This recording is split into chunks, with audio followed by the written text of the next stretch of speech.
Hi everyone, welcome to my channel. My name's Andrew and I'm an addiction counselor who's worked in the field of addiction for over 8 years. I cover topics, all things addiction and mental health related, so if you're interested in that kind of stuff, go ahead and give me a follow and comment down below if there's any topics you want to see me discuss. So for today's quick video, I'm going to be discussing how to help someone who's in denial about their addiction or alcoholism. This can be especially difficult for family members or people who are extremely close to this person. So as specialists in the addiction field, we base our approach on how to help the individual based on the stage of change that they're in. And someone who is in complete denial about their drinking or drug use and they can't see that they have a problem is typically in the pre-contemplation stage of change.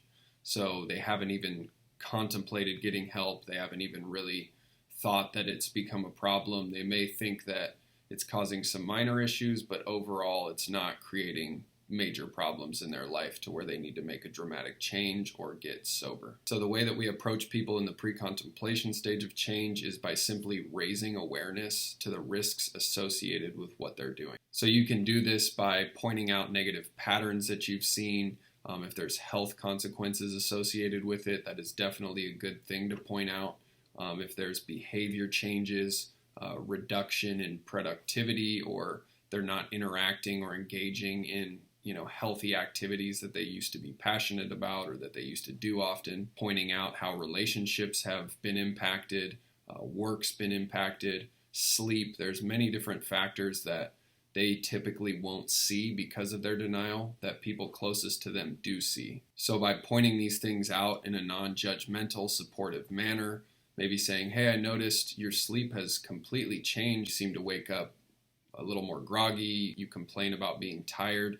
Do you think it's possible that, your drinking has anything to do with this? And commonly they're going to still be in denial and say, oh, no, that has nothing to do with it. But what this is doing is it's planting seeds, and all these little things that you're mentioning, and make sure they're true, obviously, but all these things that you're mentioning often will kind of piece together in their mind, and the goal is that eventually this will lead to them becoming aware that they do have a problem and that they should seek help or work on reducing or cutting out drug use or alcohol altogether. And again, it's very important to be non-judgmental about this and approach it in a supportive, loving manner. It's common for people who are struggling with alcoholism or addiction, whether they're aware of it or not, to become defensive about things. So it's very important to discuss that in an appropriate, supportive manner. I highly recommend that during this time, while you're kind of planting these seeds and you're pointing out these patterns, these behavior changes to hopefully increase their awareness on their drinking and help them become aware that they have a problem, is educating yourself on local resources like 12-step meetings, AA, Smart Recovery, Refuge Recovery. Those are all free recovery resources that can be very helpful to people. I highly recommend also for the family members or the loved ones close to the person with the drug or alcohol problem, try an Al-Anon meeting. Those are for family members or close relatives to people who struggle with addiction or alcoholism, and those also can be very, very helpful, and there's great support in those meetings. They can help guide you on how to approach certain situations.